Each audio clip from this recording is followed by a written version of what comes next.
I never thought my life would turn out this way. If you had asked me 5 years ago, I would have smiled and told you I was the luckiest woman alive. I was in love with a man who adored me, who made me feel like I was the only one in his world. But now, I barely recognize the person I married. His name is Daniel. We met in college, and from the very first day, there was something about him that drew me in. He had this boyish charm, a smile that could melt anyone's heart, and a way of making even the most ordinary moments feel special. I remember the way he used to hold my hand while we walked through the campus, the way he'd surprise me with little notes in my bag, telling me he loved me. Our love was the kind that people dream about, passionate, deep, and unbreakable. At least, that's what I thought. We got married 2 years after graduation. It was everything I had imagined. A beautiful ceremony with our closest friends and family. Promises whispered under the soft glow of fairy lights, and the belief that nothing could ever come between us. For a while, I was right. We were happy, but happiness doesn't last forever. I don't know exactly when things started to change.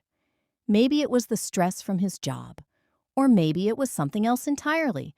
But one day, the man who used to kiss my forehead every morning and tell me I was his everything stopped looking at me the same way. And then came the drinking. At first, it was just a beer after work, then 2, then 3. Before I knew it, he was coming home late, reeking of alcohol, his words slurred, his eyes clouded with something dark and distant. I tried to convince myself it was just a phase, that he would snap out of it. But deep down, I knew. And then there was her. I don't know her name. I don't need to. I've seen the way he smiles at his phone, the way he sneaks off to take calls, the scent of another woman's perfume lingering on his clothes when he comes home. The man who once swore he would never hurt me had already broken my heart in ways I never imagined. And yet, I stayed. I told myself I had to.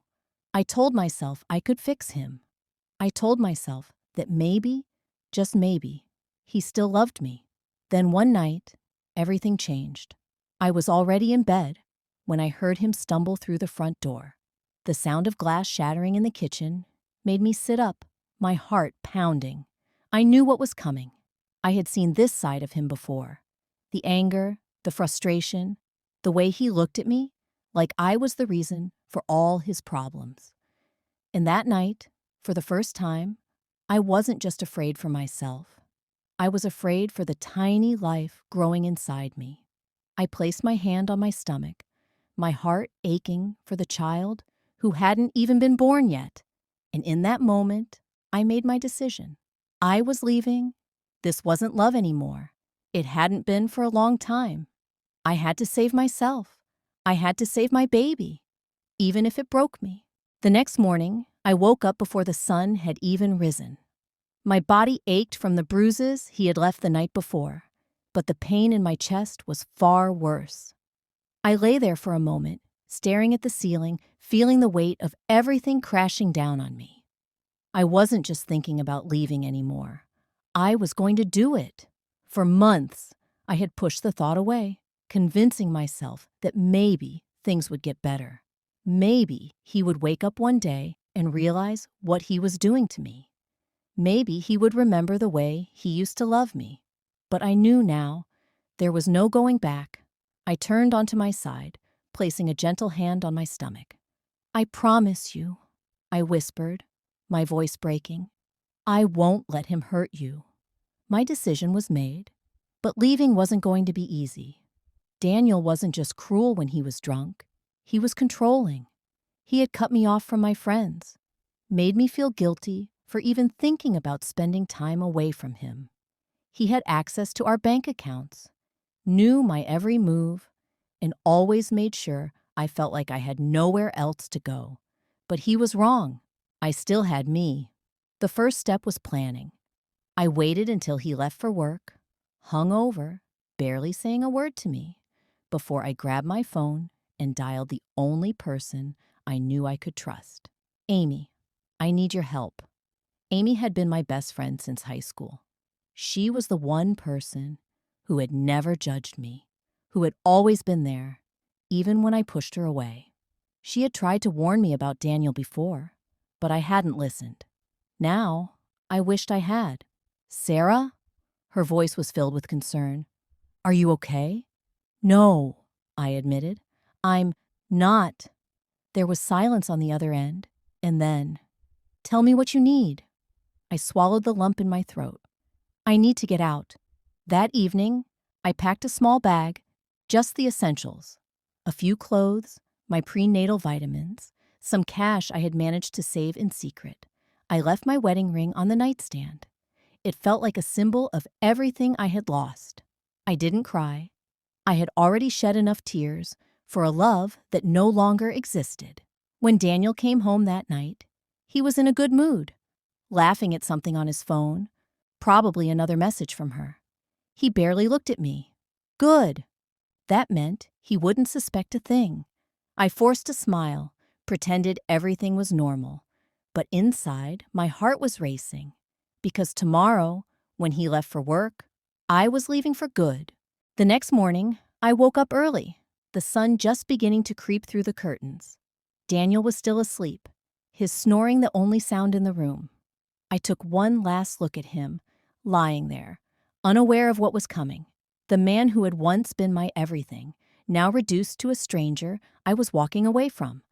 I didn't feel angry anymore. I didn't even feel sad. I just felt free.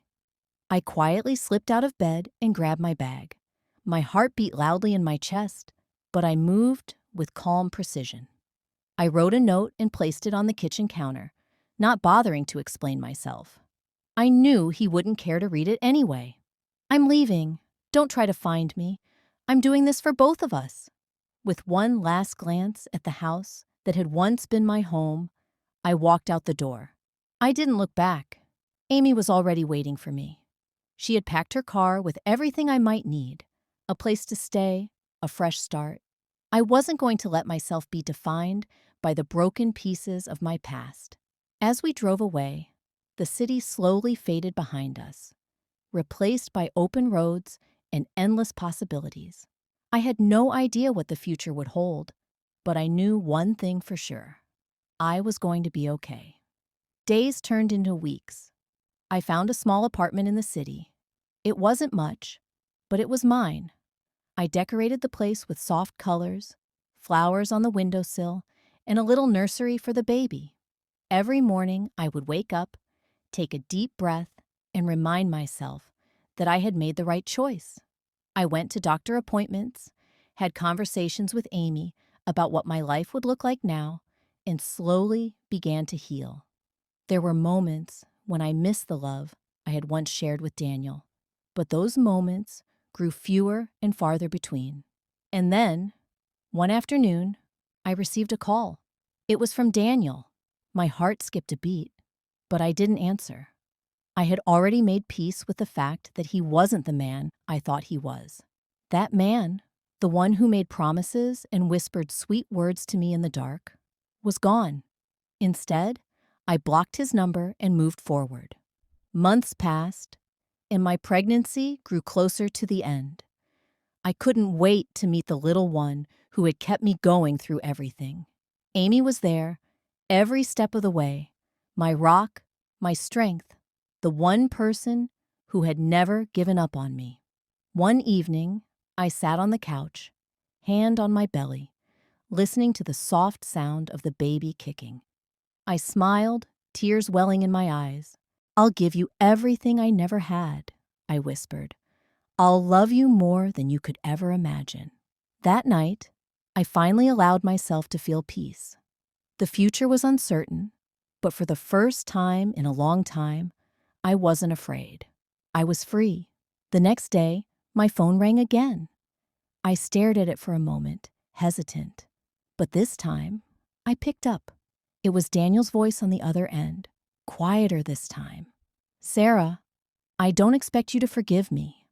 I don't deserve your forgiveness. I let him speak. I let him say whatever it was he needed to say. But when he was finished, I simply said, "I'm not angry anymore, but I'm not coming back. I've moved on, Daniel. And so have you." And with that, I hung up.